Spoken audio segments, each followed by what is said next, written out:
मृत्यु ही अटल सत्य है। एक राधे श्याम नामक युवक था। स्वभाव का बड़ा ही शांत एवं सुविचारों वाला व्यक्ति था। उसका छोटा सा परिवार था जिसमें उसके माता पिता, पत्नी एवं 2 बच्चे थे।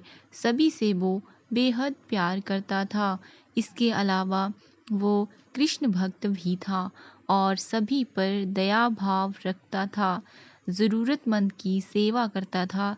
किसी को दुखी नहीं देख सकता था, किसी को दुख नहीं देता था। उसके इन्हीं गुणों के कारण श्री कृष्ण उससे बहुत प्रसन्न थे और सदैव उसके साथ रहते थे। और राधे श्याम अपने कृष्ण को देख भी सकता था और बातें भी करता था। इसके बावजूद उसने कभी ईश्वर से कुछ नहीं मांगा। वह बहुत खुश रहता था क्योंकि ईश्वर हमेशा उसके साथ रहते थे, उसे मार्गदर्शन देते थे। राधे श्याम भी कृष्ण को अपने मित्र की तरह ही पुकारता था और उनसे अपने विचारों को बांटता था। एक दिन राधे श्याम के पिता की तबीयत अचानक खराब हो गई। उन्हें अस्पताल में भर्ती किया गया। उसने सभी डॉक्टर्स के हाथ जोड़े। उसने अपने पिता को बचाने की मिन्नतें की, लेकिन सभी ने उससे कहा कि वो ज़्यादा उम्मीद नहीं दे सकते और सभी ने उसे भगवान पर भरोसा रखने को कहा। तभी राधे श्याम को कृष्ण का ख्याल आया और उसने अपने कृष्ण को पुकारा। कृष्ण दौड़े चले आए। राधे श्याम ने कहा, मित्र, तुम तो भगवान हो, मेरे पिता को बचा लो। कृष्ण ने कहा, मित्र, ये मेरे हाथों में नहीं है।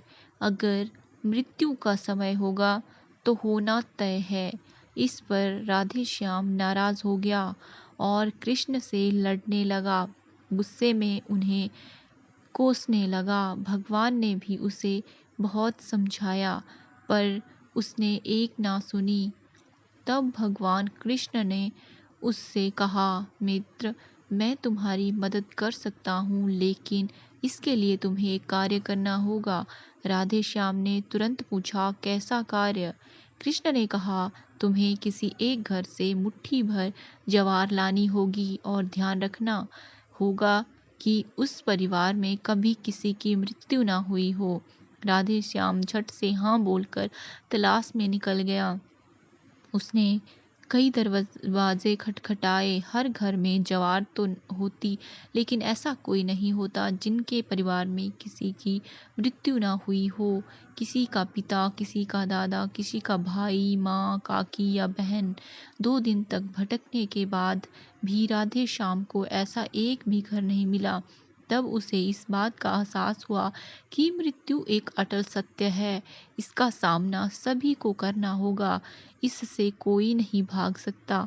और वो अपने व्यवहार के लिए कृष्ण से क्षमा मांगता है और निर्णय लेता है जब तक उसके पिता जीवित हैं उनकी सेवा करेगा।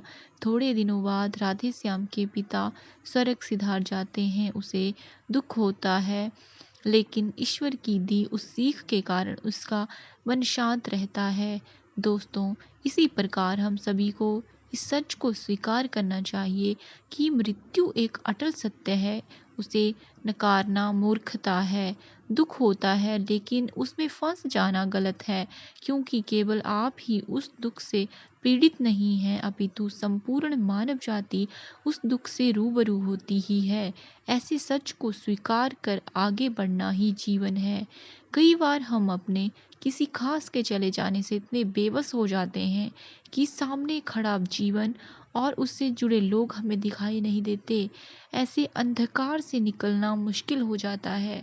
जो मनुष्य मृत्यु के सत्य को स्वीकार कर लेता है, उसका जीवन भार विहीन हो जाता है और उसे कभी कोई कष्ट तोड़ नहीं सकता। वो जीवन के हर क्षेत्र में आगे बढ़ता जाता है।